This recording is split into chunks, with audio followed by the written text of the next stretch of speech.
Hey guys, welcome to Marlon Brubaker Outdoors. I'm Marlon, and if you're new here, welcome. It's my second video on this channel, so just getting going here. You haven't missed much.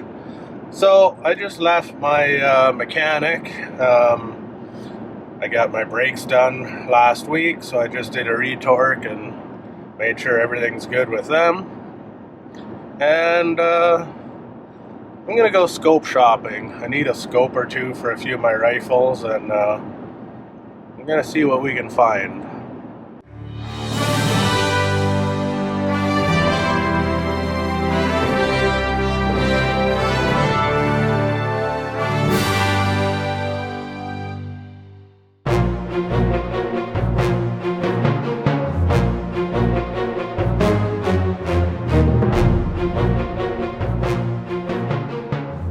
I didn't film any of that, but I'm back home here in the shop, and we made a few choices there. At least one of them, which I'll show you here. It's a Vortex Viper HS 4x16x50. Just a dead hold BDC reticle, basic MOA reticle, which will be just fine for what I need for my 223 for hunting purposes. So I'm gonna try and mount that up. This is not a how-to video because I have no idea what I'm doing, just so we're clear right from the start. I've already looked through some of my bits and drivers, and I don't actually have a bit that fits these beautiful little MDT rings that fits my torque wrench. But honestly, an Allen wrench, if you use your head, is meant to not crush things, so I don't think it's as fussy as people say it is. As long as you're not an idiot, right? Let's hope so. We'll see if I crush this tube or not. So, we open this up. I think nobody cares about unboxing. We got literature.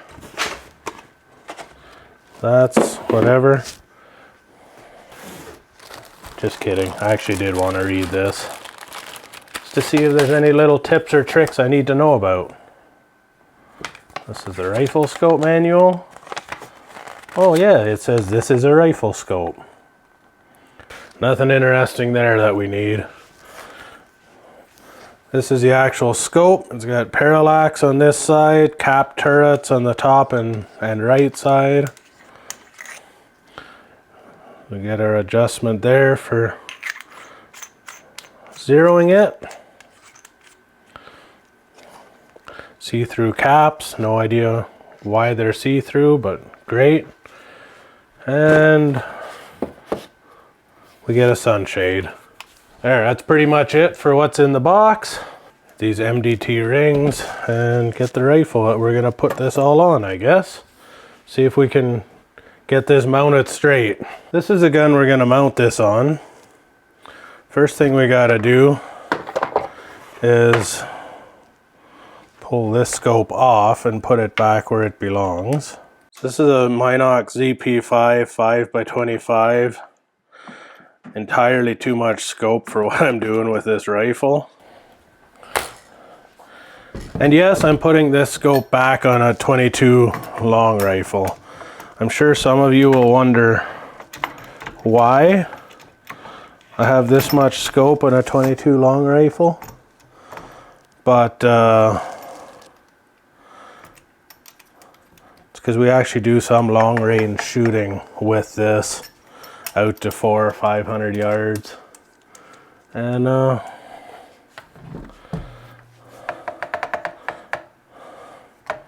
it's just nice to have a good scope for that. I pretty much just turn these hand tight. Make sure it's mounted on there. Let's see if that's close to the eye relief I want. Yeah, that's in the right spot. The scope's been mounted on here before, so it's just a matter of getting it back where it used to be.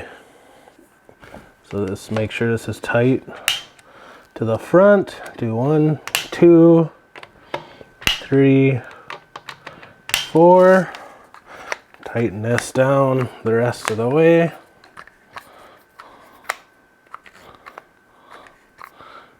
To slightly over 40. Go 1, 2, 3, 4.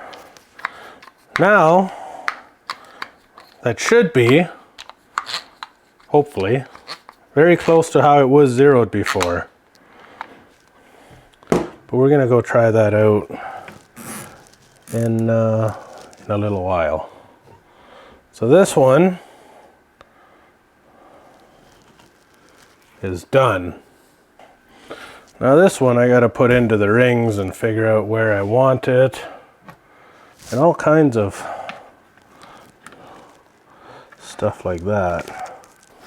And just for the record, the torque on these screws is very, very important. You should never install these without a torque wrench, ever. It's a bad idea.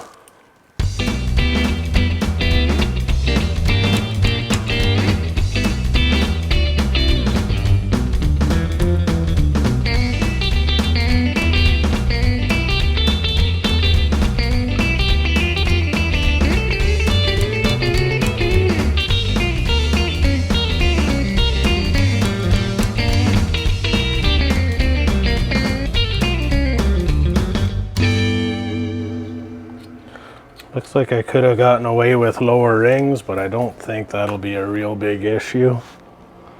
I'm gonna say that is pretty good. I'm gonna push these tightly against the front.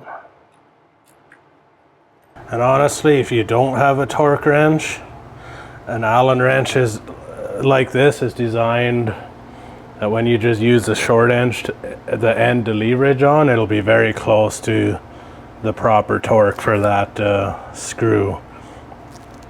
I'm also not too concerned about those because there I just don't want to crush or to strip the thread, whereas these up here I'm actually more worried about squishing the scope tube. We definitely do not want to do that. Now the tricky part is to make sure the gun's completely level and get this completely level. Judging from that door frame, and if the bipod's holding the gun level, which it should be, I'd say that's pretty good. So now we're gonna just skip along.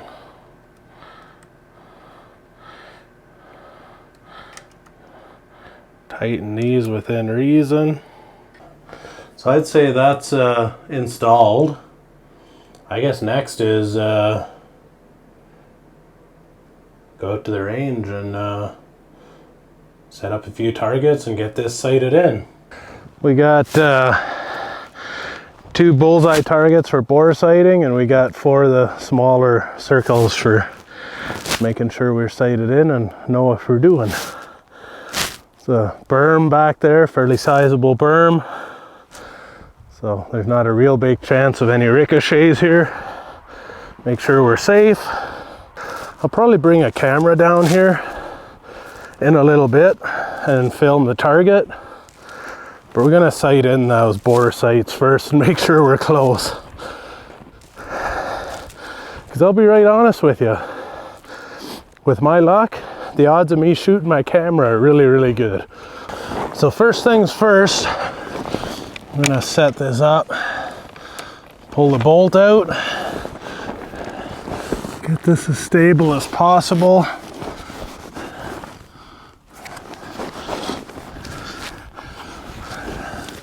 And what we're trying to do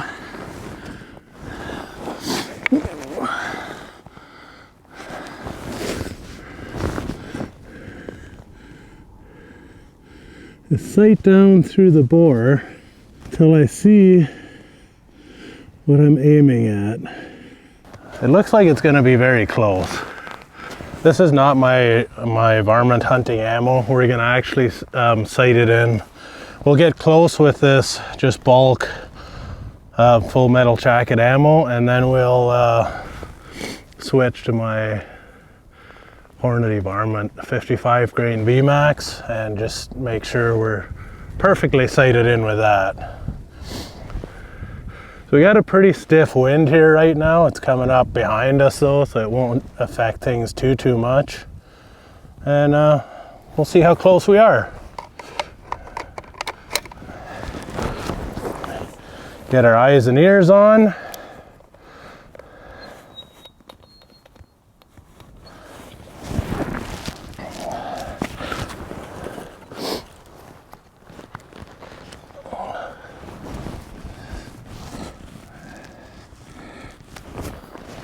And going hot.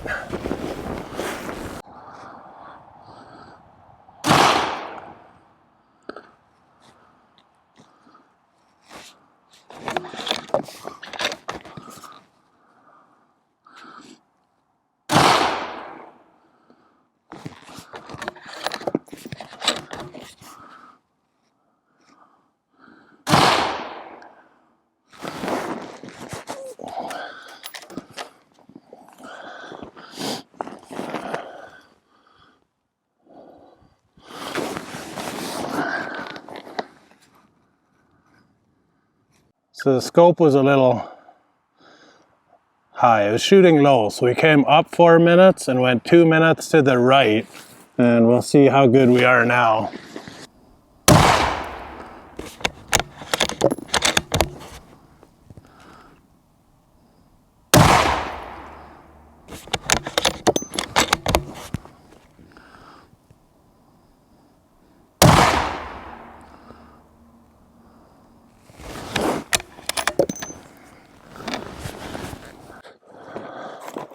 So this ammo isn't the greatest, and I might not be the most accurate shooting either.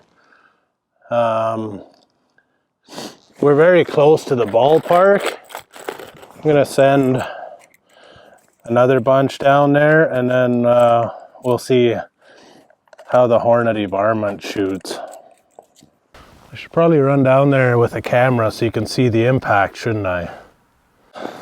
So it looks like I'm a little low now at 75 yards. I'd rather be a little bit high, although I can offset that in the app I use, so I'm not too worried about it. Looks like I'm a little low, maybe a little far to the one side. We'll get into smaller circles and give it a whirl.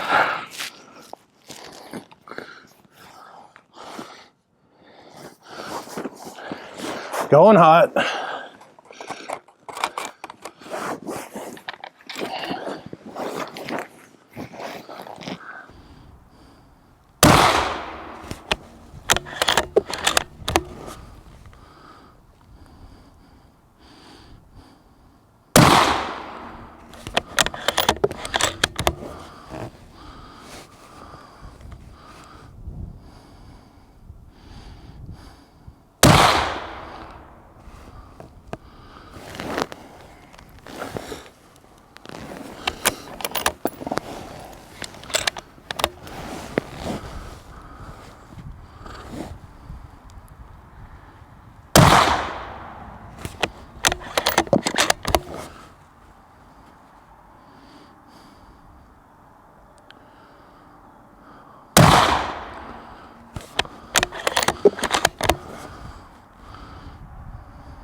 So I'm pretty close there now. Those were a little left. Yeah, I want to bring that there. Elevation's pretty good. I'm gonna try one more. But now we're actually gonna try the ammo I'll actually shoot when it matters. So these Hornady 55 grain VMAX is what I'll actually be hunting with. And I want to make sure the scope's zeroed with these. So we'll put these down there and we'll see what that looks like. Going hot.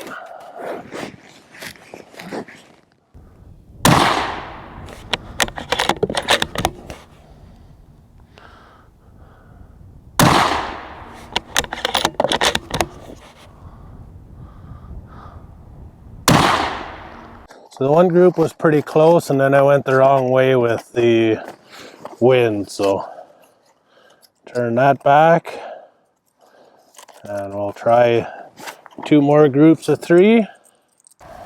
I know, ammo is much too expensive to waste like this, especially these good varmint rounds.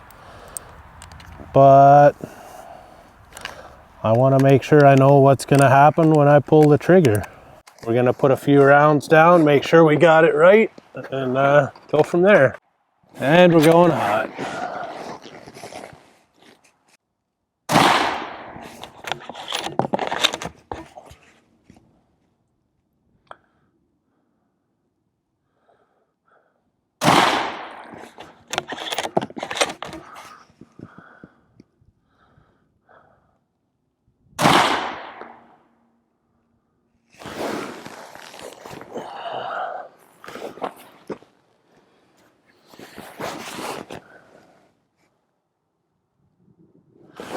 That'll do. Hey look, still recording. I didn't get you guys. It's not perfect, but I'll take it. This was my final sight in with the Hornady. That's 3 shots.